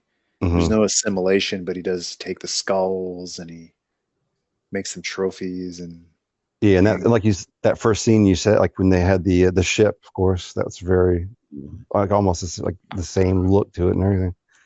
Predator would be another good one to do a commentary on. Yeah, absolutely. Yeah. So he could have a flamethrower underneath the blanket here in the script. Not that the script is canon, definitively. If it's in the script, that doesn't necessarily matter. It might not have made it into the movie, but in the script, he has the flamethrower underneath just in case. He doesn't take a swig because he's interrupted by what? Yeah. Is that coat blue or is it tan? I can't tell. But I know, I would also argue I'm not sure it matters. But I guess it would. But why would he change his He doesn't have a hat on. That's really strange after being out in the cold so long. The breath thing, they say his breath isn't as visible as MacReady. It's slightly visible. It's not as visible. I don't think that's as big a deal because as Keith David himself says, I was close to the fire, which was warming me up more than Kurt, who was further away from it. That's why you don't see my breath. Well, plus he's been unaccounted for the last part of the movie, so it's kind of it's cold. See, to me, that's the part of it that makes it absolutely clear is that he just disappears this whole time and then just reappears and he's fine. I don't buy it. I think to me, it's like I think I used to think that what was the most clever. Well, it is clever that it's so ambiguous, but the fact that it could be either way, but it just makes more sense to me that Childs is now the thing. No gleam in the eye. Yeah. Oh, a little bit when he opens his eyes up. But I kind of hope they. I mean, I guess it would make sense that one of them is, but it also wouldn't surprise me if nobody is, and they just they won, but at the expense of their lives, And they don't. Yeah, they even if they're both human, they don't trust each other anymore. This little chuckle from MacReady when he takes a swig can go either way. Is he laughing because he just infected Childs? Or is he laughing because Childs is the thing and, he's not concerned about being contaminated? Right. The thing wouldn't wipe it or say no thanks. I don't know which you are. It goes both ways like so many things in the movie. One of the greatest movie endings ever. Absolutely, just totally bleak and totally ambiguous, and that's all. Satisfying. That is one of the most satisfying open endings ever. Yeah, they can't do those. I mean, I don't think they would ever get kind of greenlit for an ending like that. People would leave the theater disappointed. Like there'd be a post-credit scene. Yeah, they have to be something today, like midway through the credits, there'd be a scene where MacReady gets up and the answer is revealed, and then the post credit, the very final one, would plug the sequel. So, or just the title card at the end that says a plane showed up and they were both fine and neither of them were aliens. With John Carpenter standing over the burnt rubble, giving the finger while he's taking a drag on a cigarette. With what Eric was saying, going back to what he was saying earlier, someone asked Carpenter, so what's the answer? Because man, this always kills me when people go up to the actual director or the writer and they say, "Give me the answer," because they don't want to come up with their own theory. Like they want the official answer because their personal answer doesn't count. So Carpenter told them one of them's the thing. And again, he's being gloriously ambiguous. He won't tell them which one, and he's, I don't know, maybe hoping to spark some some contemplation. But and personally, I don't care. Like, I think the guy made an incredible movie. I'm a huge fan, but I I don't take that as, oh well, one of them must be the thing. Who is it? I think Childs is the thing just based on what I talked about throughout this whole thing, how out of character it is for him to the story he gave doesn't line up with the Childs we've seen earlier on in the movie. Well, the fact that he was unaccounted for so long is all I need to know. It's like, that's huge. It's suspicious in an incredibly suspicious movie. Yeah. What a classic, man. And it's incredible. Gosh. So, Cameron, who do you think is the thing, if anyone, at the end? I think it's probably Childs, just because like we didn't see him. It just makes the most sense, and like you're mentioning, talking about his behavior, it just didn't line up with him. So I think that's my final answer for now. Until next viewing. What about you, Eric? Well, today, no, when I first saw this movie, I kind of figured, oh, they must both be okay, and it's ending ambiguously. But upon reflection and after the days of the internet, when I could watch all these theories develop, I have to lean toward it. It almost has to be Childs. Yeah. Just for the sole reason that he's unaccounted for so long.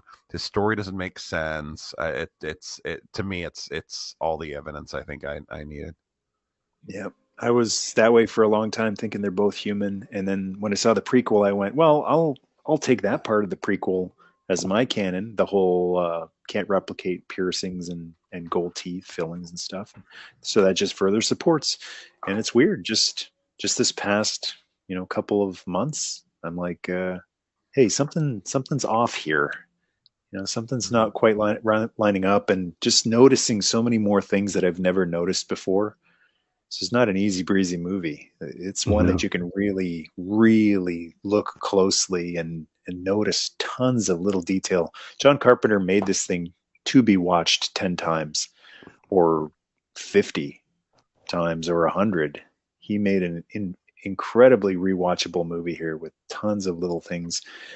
Like the doctor scene, like they brought in a guy missing arms just for that one shot. I never knew about that. That's pretty thorough. That's a lot of effort for just a quick shot, and you don't do that just for a quick entertaining popcorn movie. You do that. It's basically kind of Kubrickian, if that's a term. So I'm kind of curious, if you don't mind me asking a question here, just because I'm curious from everyone else's perspective. When was the first time you actually saw this movie? Like, how old were you? What was the situation? That is a great topic to talk about. I am so happy I didn't watch this as a kid, because I saw Terminator and Aliens as a kid, and I thought I might have been a bit young for it, but at the same time, I'm thinking more like maybe other kids shouldn't see those movies at a young age, but I was fine with it. Aliens and Terminator. This one I probably saw in the 90s. I think I probably rented the VHS. And at first, upon first couple of viewings, it was like a really scary horror movie. I didn't really get the stuff reading between the lines, the paranoia and the suspicion, the real brilliance of the movie. I totally, I think, would have missed that as a kid. I would have just thought it was a monster movie, and kind of a boring monster movie, because where's the monster in this monster movie? So I'm glad that I didn't see it until later, so that didn't color my perception of this movie. Yeah. And you, Cameron? I had this guitar teacher when I was in my early teens, and he would recommend movies that I would have never seen, or heard of, and this is one of them. And I rented this on VHS. It would have also been the 90s, and I was probably in my maybe 13, 14, 15. So maybe more closer to 13. But I'd seen a lot of movies I probably shouldn't have. It's not because my parents, they just didn't know. They probably just didn't know. Like, I accidentally saw The Shining at age 3, Oh my Whoops. God. So there you go. And that story, just really quick, was that we had a neighbor when I used to live in Florida as a kid, and her son worked at a video store, and could take home movies, or they just had extras or whatever, and then or they get them for good deals, and they had this. I used to pick out movies every once in a while, and then one of the ones I picked out, and it was The Shining, because I saw Jack Nicholson's face on the side of the spine, looking through the door, and I was like, oh, that looks kind of neat. And I don't know, my parents just must have not known any better, and they just let me watch that. I think they may have watched it with me, I don't, I hadn't asked that question, but so I was exposed to kind of weird things from an early age. But I think like you said, Michael, I probably saw it as more of a monster movie, and that was what struck me. But of course, the special effects are amazing, but the sense of paranoia and isolation, or that's what I gravitate towards now, as being like the best part of the movie, and the constant uneasiness and just the environment. So yeah. How about you, Eric? So I was at a friend's house in Lake Tahoe in the California side, and we were out. I was in seventh grade, I think, either seventh or eighth, but I think it was seventh. So that was like what, 12, 13. And I remember we were at a video store looking for a movie, and his dad was there with us, and we were looking for like scary movies. We got like the Nightmare on Elm Street, and I think we had like one of the Friday the 13th. And I remember his dad saying, "Oh, you guys want to see a scary movie? This is a scary movie." And he pulled it off, and so that was 80, 88 or 89, right around there, I think, when I was in seventh grade. But yeah, and I remember we watched that movie and we're just horrified. I mean, it was like we were both like, "Oh my gosh," Yeah. Were you suspicious of each other after that? Yeah, sitting far apart from each other. No, but the funny thing was that. Well, the real funny part about it was that we were. This was in Lake Tahoe, and this was during the winter, and it was snowing when we were watching it too. So it was like, I mean, it looked like it was like a little too immersive. The perfect environment to watch this movie in. Yeah. So yeah, I remember that carefully. I got a tough question for you guys. Uh-huh. Is this the greatest horror movie ever made? Ooh. Okay. Go ahead. That it's one of the best sci-fi horror movies ever made. Oh. Along with like Aliens, or Alien, actually, probably more like it. Yeah. Mm-hmm. I'm biased because, well, not only do I think that The Shining is the greatest horror movie, but it's also my favorite horror movie. I would put this amongst. It's probably right next to it. I mean, like I said, I'm kind of biased in the sense that The Shining kind of means a lot to me. And it has a similar sort of story, or I guess themes. I guess you should say, totally different. But I mean, it's science fiction in the sense that there's a monster, but there's an alien involved. But it's grounded in the sense that it's on Earth, and it's in a very harsh environment. So yeah, I would probably say in my top two. Absolutely. So I would call it, the greatest horror movie I've ever seen. And now that I've seen it a couple of more times, it even goes beyond horror, because that's what I've always classified this as. But I've been able to appreciate the filmmaking, the acting, the writing a lot more, the editing upon recent viewings. And I would say even beyond a horror movie, this is on my top 5 movies ever made. Favorite movies. Easily so. Top 10. Top 10, but probably in my top 5 as well. Yeah. I would say this is definitely in my top 10 favorite movies. For sure. If not top 5. But it's way, way, way up there for me. Yeah. It's difficult to to classify anything as, I mean, it's almost like there's so many great movies out there that could be in these spots. They just kind of rotate based on mood, but they're all Yeah, there, you know? that's true. That's So true. like Yeah. like sometimes Aliens, I prefer Aliens over Alien because they're essentially, the Aliens is more sci-fi action and then Aliens more kind of horror.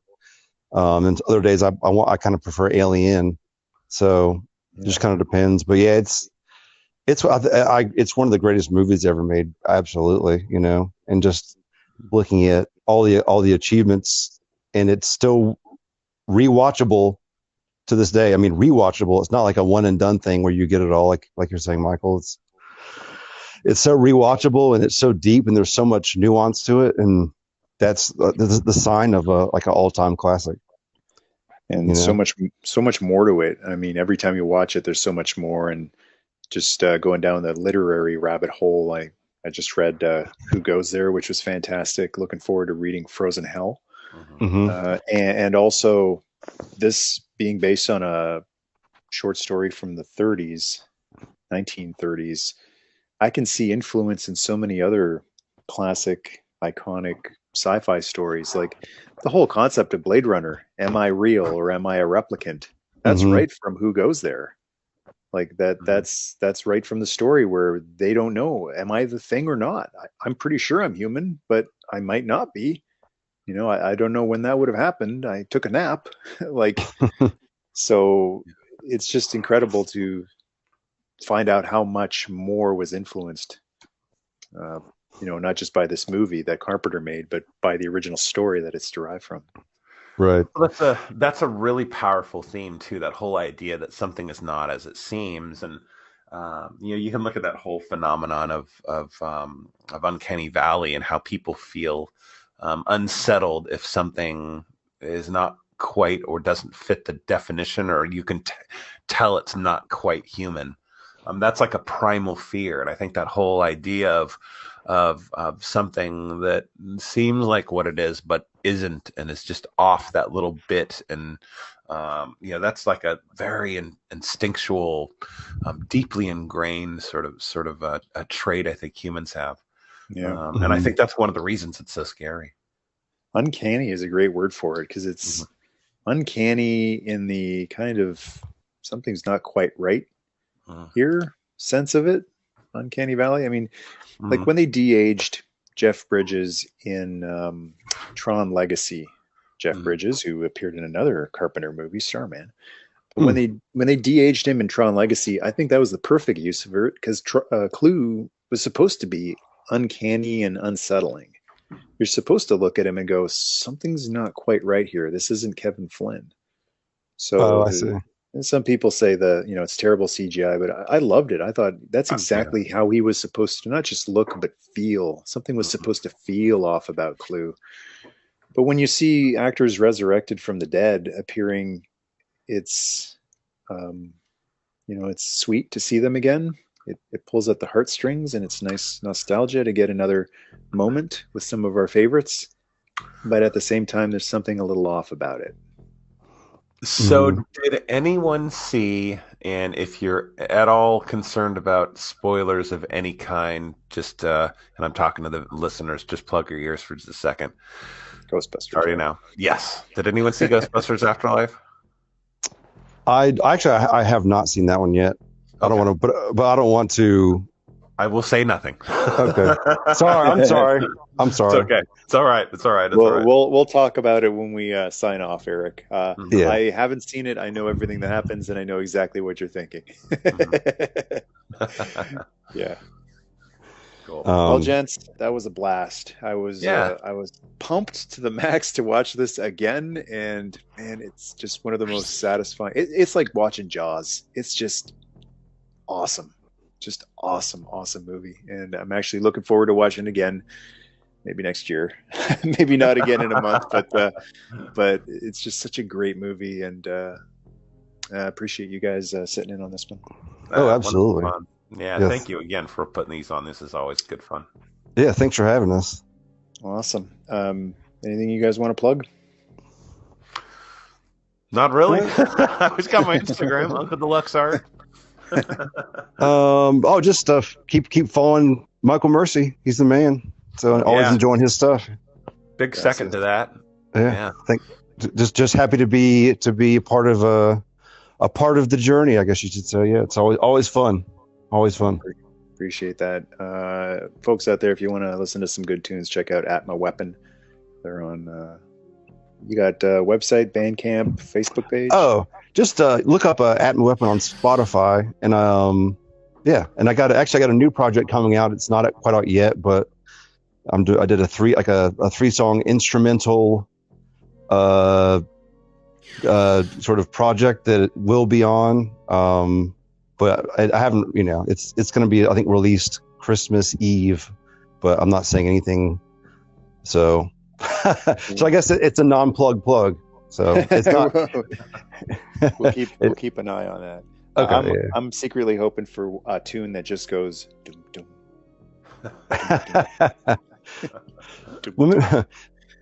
There's a few more notes in that, but I'm sure there is some inspiration from the Thing soundtrack in there subliminally. Oh, that's awesome. All right, folks, thanks again for listening along. Hope you enjoyed this. We'll be back again with more cartoon commentaries, more movie commentaries. Definitely going to be taking a look at some more of the John Carpenter classics. They Live. What do you guys think of They Live? Oh, it's a great one. Oh yeah.